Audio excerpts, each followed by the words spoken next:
ఇది వచ్చేసి ఇంకొక ప్రాబ్లం అండి. ఆల్రెడీ లాస్ట్ వీడియోలో ఒక ఫోర్త్ ప్రాబ్లం ఆల్రెడీ చూసాము. ఇది వచ్చేసి యాంగిల్ ఆఫ్ ఎలివేషన్ ఒక టవర్ నుంచి వచ్చేసి ఇప్పుడు ఫిఫ్త్ ప్రాబ్లం. ఇక్కడ చూడండి fifth problem. A kite is flying at a height of the 60 meters above the ground. The string attached to the kite is temporarily tied to a point on the ground. The inclination of the string with the ground is 60 degrees. Find the length of the string assuming that there is no slack in the string. First ఇక్కడ ఉండండి, no slack in the string అంటే ఆ స్ట్రింగ్స్లో ఎట్లాంటి delays ఏం లేకుండా కరెక్ట్గా ప్రాపర్గా ఉంది అని చెప్తున్నాడు. నెక్స్ట్ వచ్చేసరికి ఇక్కడ ఏమంటున్నాడు, the kite is flying at the height of the 60 meters above the ground. అంటే ఇక్కడ గ్రౌండ్ ఉంది కదండి, ఇక్కడ ఈ గ్రౌండ్, ఇది గ్రౌండ్ నుంచి 60 meters అబోవ్ అంటే ఇక్కడ వచ్చేసి కైట్ ఉంది, ఇక్కడ వచ్చేసి కైట్ ఫ్లై అవుతుంది. ఇది a kite is flying at the height of the 60 meters above the ground. The string attached to the kite is temporarily tied to a point on the ground. అయితే ఈ కైట్కి attach చేసిన ఒక string వచ్చేసి ఇక్కడ ఒక ground దగ్గర attach చేసి ఉందంట. అంటే ఇట్లా ఉందన్నమాట. ఈ స్ట్రింగ్ అనేది కైట్ నుంచి ఇక్కడ వచ్చేసి ఇక్కడ ఒక గ్రౌండ్ దగ్గర ఒక పాయింట్ దగ్గర వచ్చి జాయిన్ అయ్యి ఉంది అని చెప్తున్నాడు. నెక్స్ట్ వచ్చేసి the inclination of a string with the ground ఈ 60 degrees. అంటే ఇక్కడ నుంచి ఈ స్ట్రింగ్ ఈ గ్రౌండ్ దగ్గర నుంచి 60 degrees యాంగిల్ ఫామ్ చేస్తుందంట. 60 degrees యాంగిల్ ఫామ్ చేస్తుంది. Find the length of the string assuming that there is a no. అంటే ఇప్పుడు ఏం ఫైండ్ అవుట్ చేయమంటున్నాడు మనకి, ఈ లెంత్ ఆఫ్ ది స్ట్రింగ్, ఈ స్ట్రింగ్ లెంత్ ఫైండ్ అవుట్ చేయమంటున్నాడు. ఎట్లాంటి స్ట్రింగ్స్, నో స్లాక్ అంటే ఇక్కడ ఎట్లాంటి ఏం డిలే కూడా ఏం లేకుండా ప్రాపర్గా కరెక్ట్గా ఉంది అని చెప్తున్నాడు. ఫస్ట్ వచ్చేసి ట్రయాంగిల్కి మనం ఏబీసీ ఇచ్చేసుకుందాం.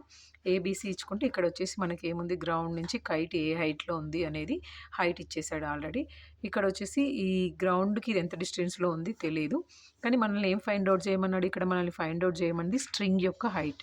అయితే ఇప్పుడు నేను స్ట్రింగ్ యొక్క హైట్ని ఎక్స్ అని అజ్యూమ్ చేసుకుంటున్నాను. Assume length of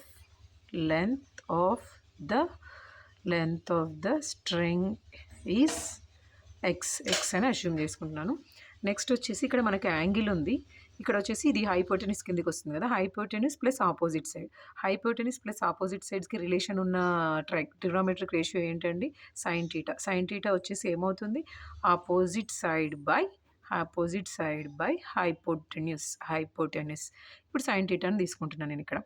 sign theta is equal to opposite side వచ్చేసి ఏముందండి ఇక్కడ, బీసీ బై ఇక్కడ వచ్చేసి హైపోటెన్యూస్ వచ్చేసి ఏసీ, బీసీ బై ఏసీ.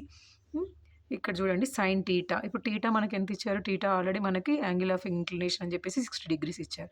అంటే ఇక్కడ మనం సబ్స్టిట్యూట్ చేస్తే sine 60 degrees is equal to BC వచ్చేసి ఎంత అండి, 60 meters.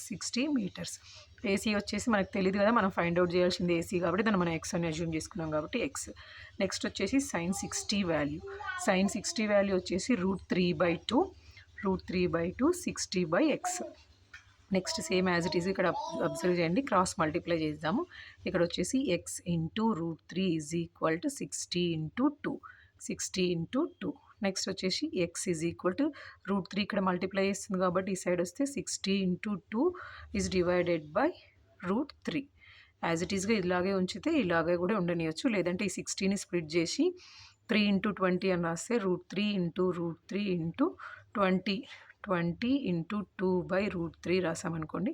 ఇక్కడ ఒక √3కి ఇక్కడ ఒక √3కి క్యాన్సిల్ అవుతుంది. నెక్స్ట్ వీటిని మల్టిప్లై చేసుకుంటే 2 2 జా 4 అంటే 40√3 అవుతుంది. ఇదేంటి ఎక్స్ వాల్యూ 40√3 అవుతుంది. ఈ ఎక్స్ని మనం ఏమైనా అజ్యూమ్ చేసుకున్నాము, లెంత్ ఆఫ్